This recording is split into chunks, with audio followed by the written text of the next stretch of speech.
मेरा नाम शिल्पा है और मैं हसनपुर से हूँ। आज मैं आपको अपनी एक कहानी सुनाने जा रही हूँ, जिसे सुनकर आप हैरान रह जाएंगे। मैं जवान और खूबसूरत थी और पढ़ाई भी पूरी कर चुकी थी। कॉलेज में मेरी एक लड़की से दोस्ती हो गई, जो धीरे धीरे प्यार में बदल गई। हम दोनों एक दूसरे से इतना प्यार करने लगे कि बात शादी तक पहुंच गई। मैं अपने माता पिता की इकलौती बेटी थी। मेरे पिता की मृत्यु काफी साल पहले हो चुकी थी और मेरी माँ भी अब बीमार रहती थी।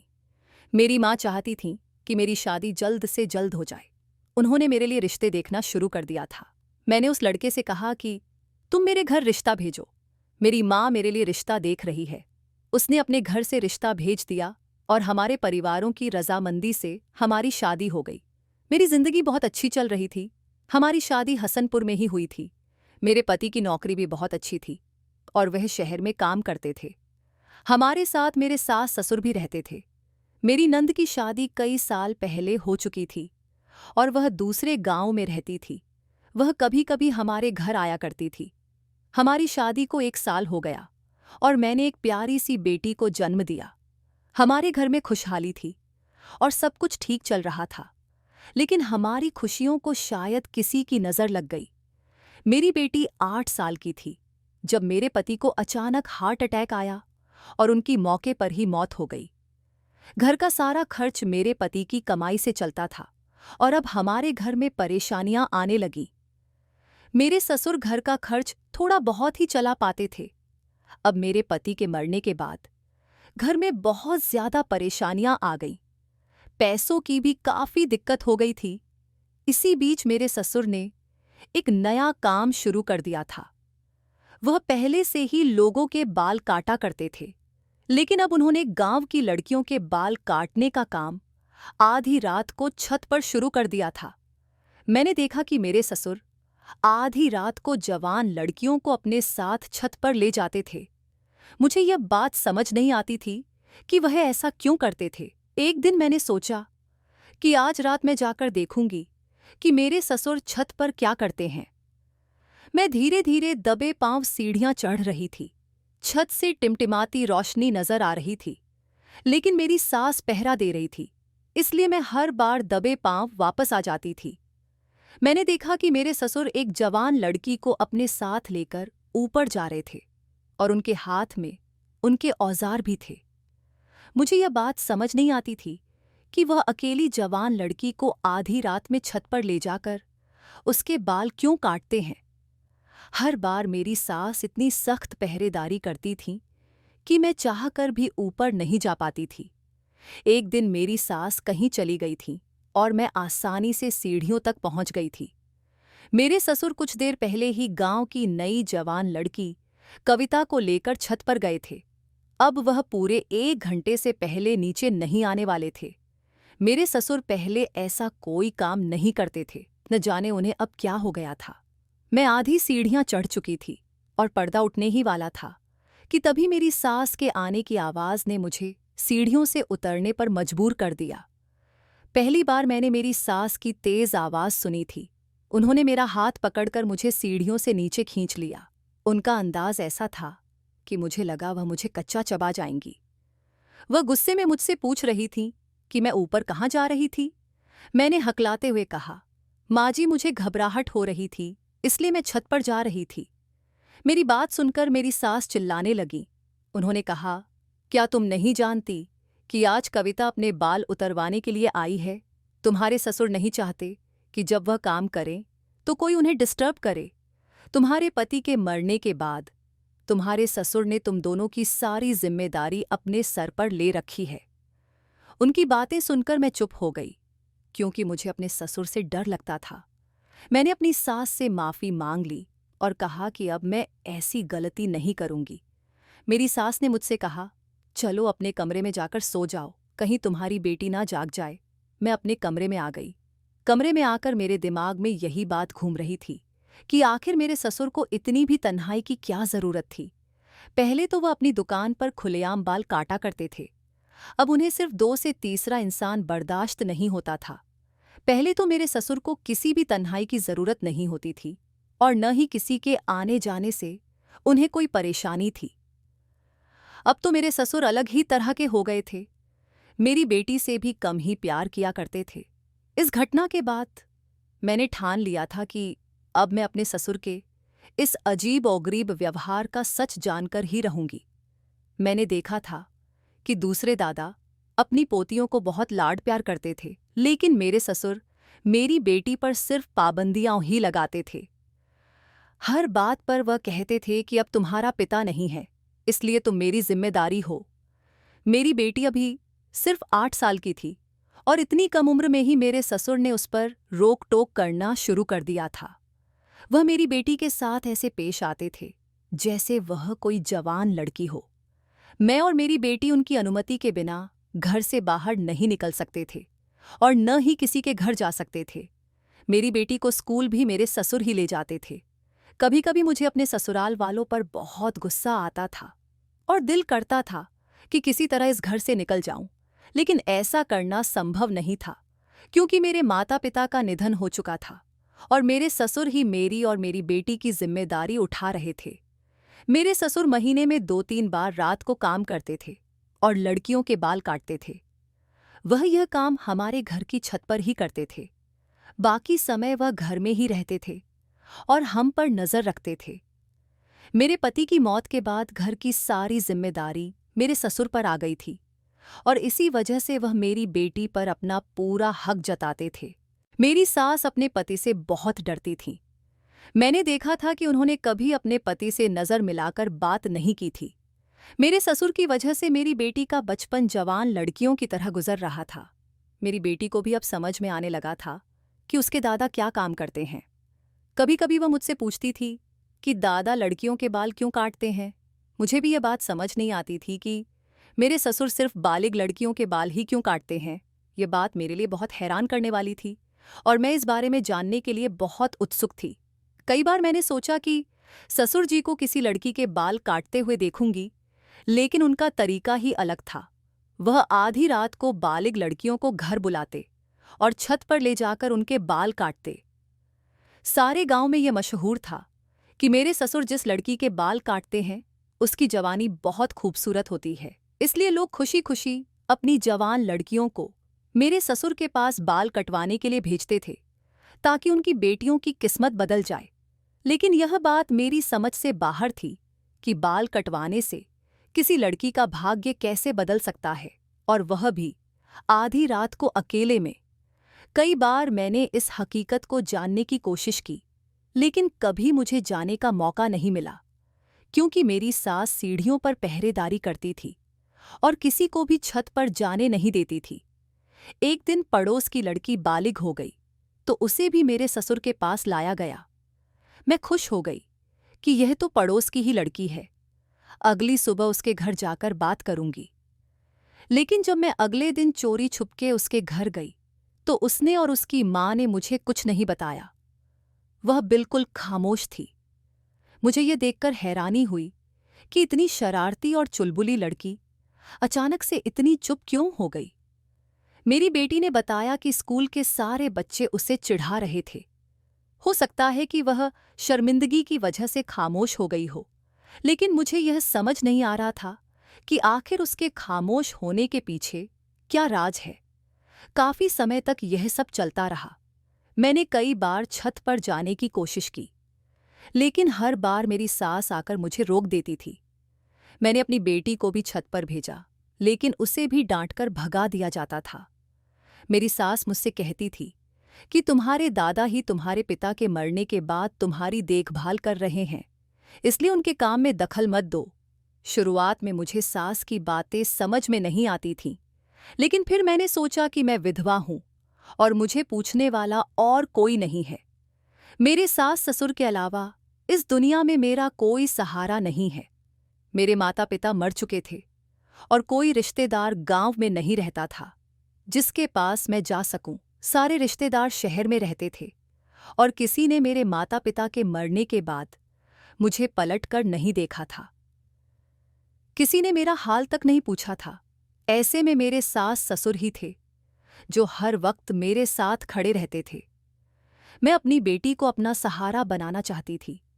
मैं उसे पढ़ाना लिखाना चाहती थी, पढ़ा लिखा कर कामयाब बनाना चाहती थी। आखिर कब तक अपने ससुर की कमाई पर रह सकती थी? गांव में औरतों को काम करने की अनुमति नहीं दी जाती थी, इसलिए मैं चुपचाप घर में रहकर अपनी बेटी को ससुर की कमाई से पढ़ा रही थी। मेरी बेटी को भी पढ़ने का बहुत शौक था। मैं उससे कहती थी, तुम मेरी बेटी हो, तुम मेरे साथ रहो। मेरे लिए तुम कभी बोझ नहीं हो सकती। जब तक मैं जिंदा हूं, तुम्हें किसी चीज की कमी नहीं होने दूंगी। मेरे पति के मरने के बाद मेरे ससुराल वालों ने मेरे लिए रिश्ते भी तलाश किए थे, लेकिन मैंने शादी नहीं करनी चाही और मना कर दिया था। इसी वजह से मुझे अपने सास ससुर की हर बात माननी पड़ती थी। सारे गांव वाले मेरे ससुर की बहुत इज्जत करते थे, क्योंकि वह गांव की पंचायतों में भी जाते थे। लेकिन मेरी सास कहती थी कि इसमें उनकी मोहब्बत छुपी हुई है। जब मैं इस बारे में सोचती तो मुझे अच्छा लगता कि अगर हमारे पास मेरे ससुर का सहारा नहीं होता तो शायद हम माँ बेटी गांव में बेसहारा और मोहताज की जिंदगी जी रहे होते। बस यही सोचकर मैंने अपने ससुर के काम में दखल देना बंद कर दिया। उस रात के बाद मैंने छत पर जाने का सोचा भी नहीं।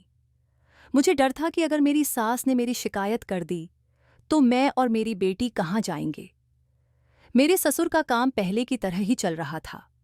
हर 15 दिन में एक बार या कभी-कभी 1 महीने में 3-4 बार कोई ना कोई लड़की बालिग होकर हमारे घर आती और मेरे ससुर के साथ खामोशी से छत पर चली जाती।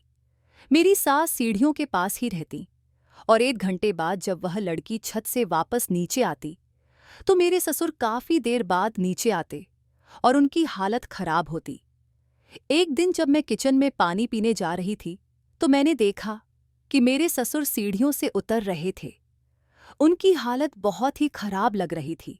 उनका सांस फूला हुआ था, जैसे वह बहुत मेहनत करके आए हों। वह हमेशा काले रंग का कुर्ता पहनकर लड़कियों के बाल काटने छत पर जाते थे, लेकिन नीचे उतरते समय उनके कपड़े बदल जाते थे। वह थके हारे से उतरते थे, जैसे चलना भी मुश्किल हो रहा हो। फिर मुझे याद आया कि जब भी मेरे ससुर किसी लड़की के बाल काटते थे तो पूरा दिन कमरे में बंद रहते थे और मेरी सास को भी कमरे में जाने की अनुमति नहीं होती थी। एक रात मैं किचन में गई तो मैंने देखा कि मेरी सास चुपके चुपके आंसू बहा रही थीं। यह देखकर मैं फौरन उनके पास गई और पूछा, माँ जी, आप क्यों रो रही हैं? मेरी बात सुनकर उन्होंने जल्दी से अपने आंसू पोंछ लिए और कहने लगीं, नहीं बहू, मैं कहाँ रो रही हूँ, तुम्हें क्या चाहिए? मैं जानती थी कि वह रो रही थीं और यह बात मुझे बहुत दुखी और परेशान कर गई। अब मुझे अपने ससुर से नफरत होने लगी थी। मैंने देखा कि जब भी मेरे ससुर किसी लड़की के बाल काटकर नीचे आते तो मेरी सास चुपके चुपके रोती थीं। धीरे धीरे वक्त गुजरता गया और मेरी बेटी भी जवान होने लगी थी। एक दिन मेरी सास ने मेरी बेटी का माथा चूमते हुए कहा, मैं चाहती हूं कि तुम्हारे दादा के हाथों तुम्हारी किस्मत चमक जाए। यह सुनकर मैं बहुत परेशान हो गई। मेरी बेटी रोने लगी और कमरे में चली गई। मैं भी उसके पीछे पीछे गई। उसने मुझसे कहा, माँ, मैं किसी भी हाल में बाल नहीं कटवाना चाहती। मैंने भी उसे समझाया कि मैं ऐसा नहीं चाहती। तभी मेरी सास भी कमरे में आ गईं और कहने लगीं, तुम्हारे दादा ने जिस लड़की के भी बाल काटे हैं उसकी किस्मत चमक गई है। तुम्हारे दादा के हाथों बाल कटवाने से तुम्हारी किस्मत भी बदल जाएगी। मैंने अपनी सास से मना किया, लेकिन उन्होंने मेरे ससुर को बुलाया और कहा, आज रात आपको अपनी पोती के बाल काटने हैं। यह सुनकर मेरे ससुर के चेहरे का रंग फीका पड़ गया। वह कहने लगे, क्या हमारी पोती भी बालिग हो गई है? मेरी सास मुस्कुराते हुए बोली, हाँ, अब हमारी पोती की बारी है। मेरी सास ने मेरी बेटी को ससुर के साथ छत पर भेज दिया। मैं उसे रोकने की बहुत कोशिश कर रही थी, लेकिन मेरी सास ने जबरदस्ती उसे छत पर भेज दिया और खुद वापस आ गई। मिशामदू, मैं अपनी सास के आगे हाथ जोड़कर खड़ी थी और उनसे मिन्नतें कर रही थी कि वह मेरी बेटी के बाल ना कटवाएं। लेकिन मेरी सास मुझे समझा रही थी कि यह सब हमारी भलाई के लिए है। थोड़ी देर बाद मेरी बेटी रोती हुई मेरे पास आई और मैंने देखा कि उसके बाल सही सलामत थे। यह देखकर मेरी सास के चेहरे का रंग फीका पड़ गया था। कि उसके बाल कटे नहीं थे, बल्कि ठीक थे। मैं अपनी बेटी को कमरे में ले गई और अंदर से दरवाज़ा बंद कर लिया। मैंने उससे पूछा, दादा ने तुम्हारे साथ क्या किया था? उसने बताया, दादा ने पहले अपना काला कुर्ता पहना और फिर मेरे सामने आकर बैठ गए।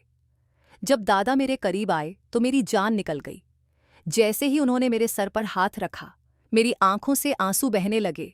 दादाजी ने मुझे अपने करीब खींच लिया और अपने सीने से लगा लिया। माँ, मुझे ऐसा लग रहा था जैसे मेरा दम घुट जाएगा, क्योंकि दादा ने मुझे बहुत मजबूती से पकड़ा हुआ था।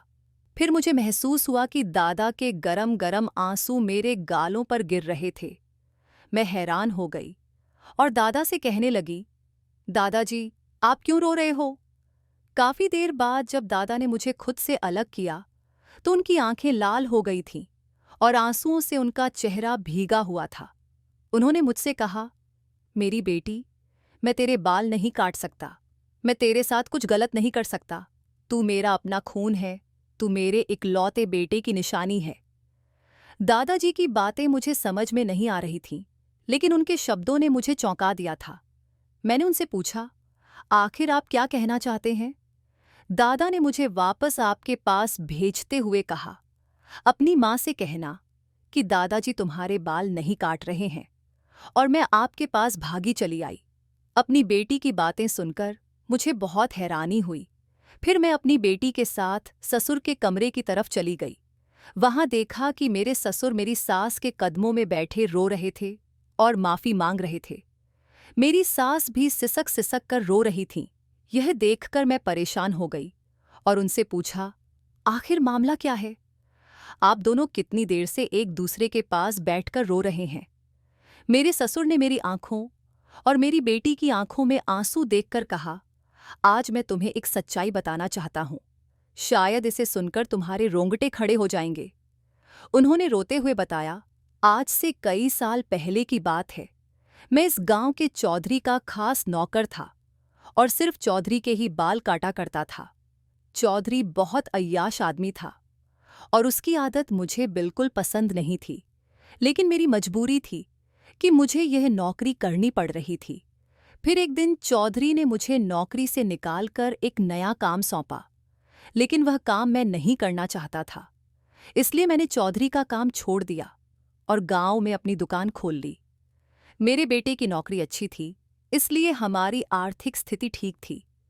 चौधरी मुझे दुकान पर आकर परेशान करता और अपने काम के लिए रजामंद करना चाहता था, लेकिन मैं कभी भी उसके घिनौने काम में साथ नहीं देना चाहता था।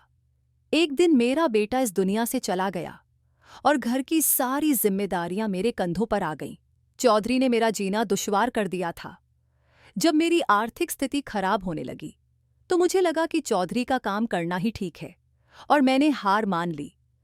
चौधरी ने गांव में यह बात फैला दी कि मेरे हाथों में जादू है और मैं जिसके भी बाल काटता हूं उसकी किस्मत बदल जाती है। गांव वाले अनपढ़ और सीधे साधे लोग थे, इसलिए उन्होंने चौधरी की बात मान ली। चौधरी ने यह बात फैला दी कि अगर मैं किसी बालिग लड़की के बाल उतार दूं तो उसकी किस्मत बदल जाएगी और उसकी शादी अच्छी जगह हो जाएगी। चौधरी ने मुझे लाखों रुपए देने का वादा किया और मैंने उसके पैसे लेकर यह काम शुरू कर दिया। कई सालों तक यह सिलसिला चलता रहा। फिर एक दिन तुम्हारी दादी ने मुझे बताया कि जिन लड़कियों के मैं बाल काटता हूं उनके साथ चौधरी क्या करता है। यह जानकर मेरे भी रोंगटे खड़े हो गए। मैं चौधरी के घिनौने खेल में बुरी तरह फंस चुका था और अब चाहकर भी खुद को नहीं बचा पा रहा था। तुम्हारी सास को भी यह बात पता थी, इसलिए वह छुप छुप कर रोती थीं। मैं खुद भी कई घंटे बाद नीचे आता था, क्योंकि मैं इस गंदे काम में शामिल नहीं होना चाहता था। मेरी मजबूरियों ने मुझे यह काम करने पर मजबूर कर दिया था। चौधरी ने मुझे काले रंग का कुर्ता दिया था और कहा था कि लड़की के बाल काटते वक्त इसे पहना करो, ताकि लोगों को लगे कि तुम कुछ खास करते हो। उनकी यह कहानी सुनकर मैं सन्न रह गई। मेरे ससुर ने बहुत गलत काम किया था, लेकिन उनकी मजबूरियों ने उन्हें ऐसा करने पर मजबूर कर दिया था। चौधरी साहब लड़की को अपनी हवस का निशाना बनाने के कुछ ही महीनों बाद उसकी शादी अपने किसी नौकर से करवा देते थे और उसे ढेर सारा पैसा भी देते थे, इस तरह से उस लड़की की जिंदगी संवर जाती थी। चौधरी साहब के पास पैसे की कोई कमी नहीं थी, इसलिए वह अपनी अय्याशी पर जमकर पैसा खर्च करते थे और मैं उनके हाथों की कठपुतली बन चुका था। लेकिन मैं अपनी पोती के बाल काटकर चौधरी साहब को यही खबर नहीं देना चाहता था कि वह भी जवान हो चुकी है, क्योंकि मुझे डर था कि वह भी चौधरी साहब की हवस का शिकार बन जाएगी। अपने ससुर की बात सुनकर मैं और मेरी बेटी रोने लगे। हमें इस बात की कोई खबर नहीं थी, क्योंकि मैं तो शहर से शादी करके यहाँ आई थी और मेरे ससुर और पति ने मुझे घर से बाहर नहीं जाने दिया था। इसलिए मुझे गांव में क्या होता है इस बारे में कुछ पता नहीं था और ना ही चौधरी साहब के बारे में कोई जानकारी थी। मुझे अपने ससुर का अपनी बेटी पर नजर रखना और उस पर पाबंदियां लगाना बुरा लगता था, लेकिन अब मुझे समझ में आया कि वह मेरी बेटी से कितना प्यार करते थे और उसे चौधरी साहब से बचाने के लिए कितनी कोशिशें कर रहे थे। मेरे ससुर ने हमसे वादा किया कि वह अपनी पोती की इज्जत पर कोई आंच नहीं आने देंगे और ना ही गांव की दूसरी लड़कियों की बर्बादी का जरिया बनेंगे। उन्होंने कहा कि चाहे हमारे घर में कितनी भी परेशानी आए, वह चौधरी के घिनौने काम में उनका साथ नहीं देंगे। मेरे ससुर ने हमसे कहा, अपना सामान पैक कर लो, हम इस गांव को छोड़कर कहीं दूर चले जाएंगे। जाने से पहले वह गांव के मास्टर के नाम एक खत भी लिखकर गए, जिसमें सारी हकीकत साफ साफ लिखी थी, ताकि हमारे जाने के बाद कोई भी गांव वाला चौधरी साहब की बातों में ना बेकंदिया आए। गांव के मास्टर एक समझदार आदमी थे और उन्होंने चुपचाप गांव वालों को यह बात समझाई, जिससे यह सिलसिला हमेशा के लिए खत्म हो गया। हमें नहीं पता था कि हमारी मंजिल क्या है, लेकिन मेरे ससुर ने कदम बढ़ाया था, इसलिए हमें यकीन था कि ऊपर वाला हमारी मदद करेगा। मेरे ससुर ने गांव के मास्टर के नाम एक लंबा खत लिखा था, जिसमें उन्होंने हर बात साफ साफ लिखी थी, ताकि कोई भी लड़की बाल कटवाकर या किसी और तरीके से चौधरी साहब तक यह खबर ना पहुंचा दे कि अब वह जवान और बालिग हो चुकी है। मुझे याद है कि जब भी कोई लड़की बालिग होने के बाद गंजी होती और कुछ दिनों के बाद डरी सहमी और खामोश रहती थी, तो मुझे लगता था कि वह गंजी होने की वजह से परेशान है। लेकिन असलियत यह थी कि वह चौधरी साहब की हवस का शिकार बन चुकी होती थी। मेरे ससुर, जिनको मैं बहुत गलत समझती थी, दरअसल वह खुद भी एक तकलीफ का शिकार थे। जब हम यह गांव छोड़कर जा रहे थे, तो उनके चेहरे पर सुकून था। आज भी गांवों में ऐसे बहुत से चौधरी मौजूद हैं जो इस तरह की हरकतों में शामिल हैं और सीधे साधे गांव वाले उनकी करतूतों से अनजान हैं। शहर के लोगों को चाहिए कि वह गांव में शिक्षा का प्रसार करें, ताकि सीधे साधे और भोले भाले गांव वाले ऐसे घटिया सोच के लोगों से बच सकें। मेरे ससुर ने चौधरी के जितने भी पैसे कमाए थे, उन्हें लेकर हम शहर चले आए। शहर आकर हमें बहुत परेशानियां झेलनी पड़ीं, क्योंकि नया नया शहर था और हम गांव के लोग थे, इसलिए हमें रहने में दिक्कत हो रही थी। मेरे ससुर ने शहर में एक छोटा सा मकान खरीद लिया। हमारा गुजारा अच्छे तरीके से हो रहा था।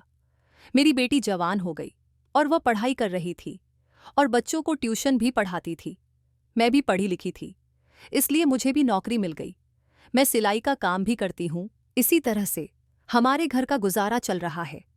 अब हमारी जिंदगी बहुत अच्छी चल रही है, क्योंकि अब किसी तरह की कोई परेशानी नहीं है और मेरे ससुर भी बहुत सुकून में हैं। अब वह मेरी बेटी पर कोई रोक टोक नहीं करते। शहर आने के बाद हमारी जिंदगी पूरी तरह से बदल गई। न जाने चौधरी के साथ क्या हुआ होगा, लेकिन मुझे उम्मीद है कि मास्टर ने उसके खिलाफ जरूर कोई कदम उठाया होगा। हम गरीब लोग थे। अगर गांव में रहकर चौधरी का सामना करते तो वह हमें बर्बाद कर देता। इसलिए मेरे ससुर ने गांव छोड़ने का फैसला किया था। फिलहाल हमारी परेशानियां खत्म हो गई हैं। हम तीनों औरतें बहुत अच्छी कमाई कर रही हैं और हमारे घर का खर्चा चल रहा है। ससुर भी छोटा मोटा कोई काम कर लेते हैं, लेकिन उन्होंने हमारे लिए पहले ही काफ़ी कुछ किया है। अब उनकी उम्र हो गई है और वह बीमार भी रहते हैं, इसलिए हम नहीं चाहते कि वह काम करें। अब हम माँ बेटी घर का बोझ उठा रहे हैं और हमारी जिंदगी बहुत अच्छी और खुशी खुशी गुजर रही है। दोस्तों, उम्मीद करती हूँ कि आपको हमारी कहानी पसंद आई होगी। अगर कहानी पसंद आई हो तो वीडियो को लाइक करें, चैनल को सब्सक्राइब करें और नोटिफिकेशन बेल को ज़रूर दबाएं ताकि अगली अपडेट सबसे पहले आपको मिले।